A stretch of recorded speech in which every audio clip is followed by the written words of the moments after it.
Bonjour à toutes et à tous, c'est parti pour une nouvelle semaine d'actualité juridique. À la une de ce lundi 28 janvier, impôt sur le revenu, notion de clause pénale et paiement de la contribution formation. Les contribuables peuvent d'ores et déjà calculer le montant de l'impôt sur leurs revenus perçus en 2018 grâce à un simulateur de calcul mis à leur disposition sur le site impôt.gouv.fr. L'année 2018 étant une année de transition, du fait de l'entrée en vigueur du prélèvement à la source, il convient de mentionner les revenus exceptionnels de l'année 2018. Alors que l'impôt sur le revenu sur les revenus courants de 2018 sera annulé par le crédit d'impôt modernisation du recouvrement, il faudra payer en 2019 l'IR afférent aux revenus exceptionnels de 2018 et aux revenus non soumis au PAS, tels les revenus et plus-values financières. Ce simulateur permet également de connaître le montant du revenu fiscal de référence, servant à déterminer notamment si des exonérations ou dégrèvements d'impôts locaux peuvent être obtenus en 2019. On s'intéresse à présent à la notion de clause pénale avec cette affaire.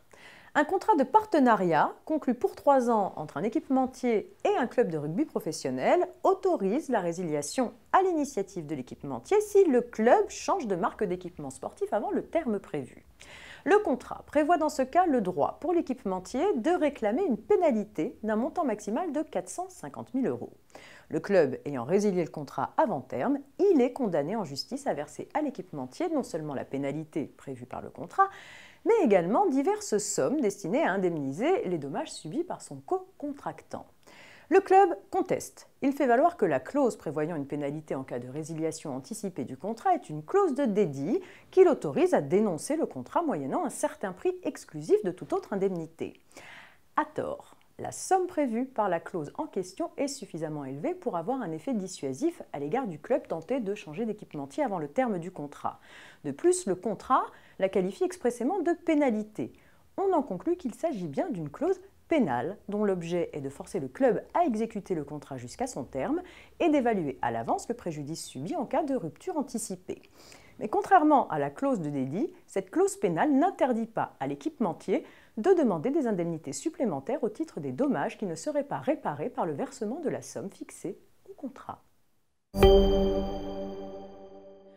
On conclut avec le paiement de la contribution formation et cette nouvelle. À partir de 2021, ce sont les URSSAF qui assureront le recouvrement de la contribution formation professionnelle et du 1% CPF-CDD. Dans l'attente, les sommes dues au titre des années 2019 et 2020 devront être versées aux opérateurs de compétences selon un échéancier transitoire. Attention, il y aura une double collecte de la contribution formation en 2019 pour les employeurs de 11 salariés et plus, puisqu'ils verseront les sommes dues au titre de 2018 au 28 février 2019, un acompte de 75% de la contribution formation 2019 au 15 septembre 2019, le solde et une régularisation intervenant ensuite avant le 1er mars 2020. En pratique, la collecte des sommes dues au titre des rémunérations 2018 s'effectuera selon les modalités et aux échéances antérieures à la réforme. Fin de ce JT, excellent début de semaine à toutes et à tous et rendez-vous demain.